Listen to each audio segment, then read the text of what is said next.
السلام علیکم ورحمۃ اللہ وبرکاتہ۔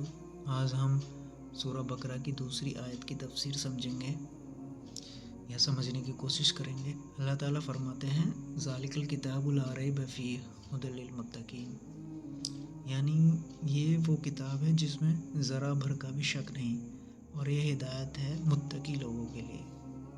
سب سے پہلے ہم سمجھتے ہیں یہ جو لفظ ذالکہ ہے اس کا مطلب عربک زبان میں ذالکہ کا مطلب ہوتا ہے وہ، لیکن یہاں قرآن سامنے تھا تو وہ کہنے کا مطلب یہ ہے کہ اللہ قرآن کی شان کو بلند دکھانا چاہتے ہیں، یعنی یہ کتاب اتنی عظیم ہے کہ اس کو سامنے ہوتے بھی وہ کتاب کہہ کر عزت دی گئی۔ پھر اللہ نے کہا لا ریب فیہ، مطلب اس قرآن میں ذرا بھر کا بھی شک نہیں۔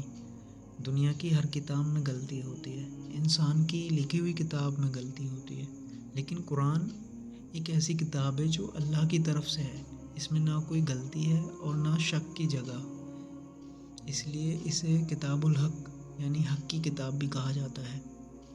اب اللہ نے قرآن کا اصل مقصد بتایا ھدی للمتقین، یعنی قرآن اصل میں ہدایت کا ذریعہ ہے، لیکن یہ ہدایت سب لوگوں کو برابر نہیں ملتی۔ یہ ہدایت ان لوگوں کے لیے ہے جو متقی ہوتے ہیں۔ اب سوال ہی اٹھتا ہے متقی لوگ ہوتے کون ہیں؟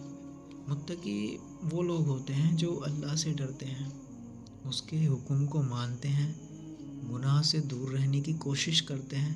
متقی کا مطلب ہوتا ہے بچنے والے، مطلب ہر وہ شخص جو اپنی زندگی میں اللہ کے غصے سے بچنا چاہتا ہے، حرام سے بچنا چاہتا ہے، اس کے لیے قرآن راستے کا نور بن جاتا ہے۔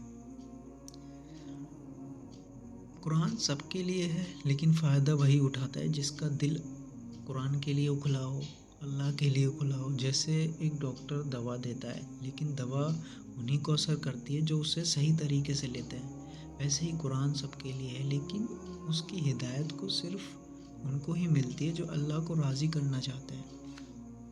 اس آیت کا پیغام یہ ہے کہ اگر ہم قرآن کو اپنی زندگی کا راستہ بنانا چاہتے ہیں تو ہمیں اپنے اندر تقویٰ پیدا کرنا ہوگا۔ تقویٰ کا مطلب ہوتا ہے اللہ کی نفرت والی چیزوں سے بچنا اور اس چیز کو اپنانا جو اللہ کو پسند ہے۔ آخرت میں کامیابی صرف اسی کی ہوگی جو قرآن کے مطابق زندگی گزارتا ہے۔ قرآن اندھیروں سے روشنی کی طرف لے جانے والی کتاب ہے، اور جو اسے ٹھکرا دے اس کے لیے صرف گمراہی ہے۔